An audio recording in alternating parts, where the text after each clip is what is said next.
Ada sebuah nasihat yang ingin kami sampaikan kepada para jamaah haji, demikian juga jamaah umrah yang berkunjung ke kota Madinah An-Nabawiyah dan berziarah ke makam Nabi Sallallahu Alaihi Wasallam. Bahwasanya seringkali kita melihat orang-orang yang ada di Masjid Nabawi, mereka berdoa. Mereka mengangkat tangan mereka dan menghadapkan badan mereka ke arah makam Nabi Sallallahu Alaihi Wasallam. Ini sudah satu perkara. Bahwasanya berdoa tuh harusnya menghadap ke arah kiblat. Kita lihat banyak di sekitar Masjid Nabawi, baik di dalam masjid ataupun di pelataran Masjid Nabawi atau di luar pagar Masjid Nabawi, mereka berdoa ke arah makam Nabi Sallallahu Alaihi Wasallam. Maka perlu kita ingatkan bahwasanya yang namanya berdoa tidak boleh kepada selain Allah Subhanahu Wa Taala, dan berdoa kepada selain Allah Subhanahu Wa Taala adalah syirik akbar, bentuk kesyirikan kepada Allah Subhanahu Wa Taala. Allah Subhanahu Wa Taala mengatakan, "Wala tad'u ma'allahi ilahan akhar, la ilaha illahu." Jangan kalian berdoa selain berdoa kepada Allah, juga berdoa kepada ilahan akhar, kepada sesembahan yang lain. Tidak ada sesembahan yang berhak disembah, yang berhak untuk dijadikan tujuan doa kecuali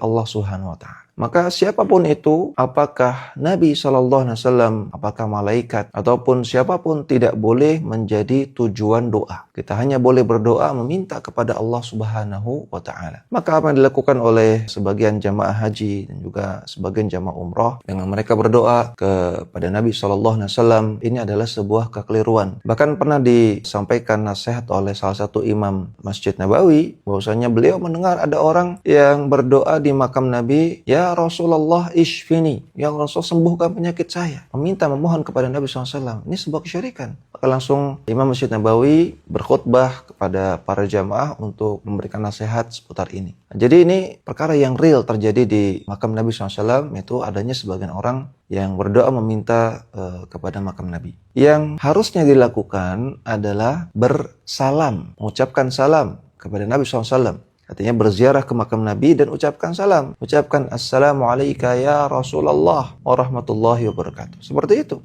Kemudian bersalawat kepada beliau. Itu yang disunnahkan. Itu yang dilakukan oleh para sahabat, oleh para salafus saleh. Mereka berziarah ke makam Rasulullah untuk mengucapkan salawat dan salam. Adapun berdoa, maka tidak pernah dilakukan oleh sahabat ataupun para salaf. Berdoa kepada Nabi, bahkan ini termasuk kesyirikan, syirik akbar. Oleh karena itu, kita ingatkan, kita nasihatkan pada para jamaah haji yang sedang di Tanah Suci, yang nanti akan berziarah, berkunjung ke kota Madinah, untuk menghindari perbuatan ini dan untuk tidak ikut-ikutan kepada orang-orang yang mereka berdoa, mengangkat tangan mereka, minta kepada Nabi SAW atau minta kepada kubur Nabi SAW. Jangan diikuti, karena sebuah kekeliruan.